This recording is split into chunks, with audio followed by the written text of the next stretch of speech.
nachtragen. Ob das wohl auffällt, wenn das weg ist? Oh, hi.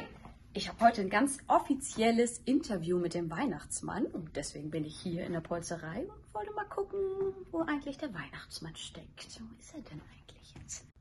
Ich bin so aufgeregt. So, wo ist denn jetzt dieser Weihnachtsmann? Ich habe eine Idee.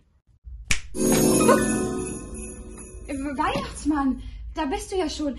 Sag mal, ich weiß, du hast ganz, ganz wenig Zeit. Das ist ja auch jetzt schon bald Weihnachten. Sag mal, eine Frage. Wie ist denn das? Bist du schon vorbereitet? Sind schon alle Geschenke gepackt? Jupp. Jupp.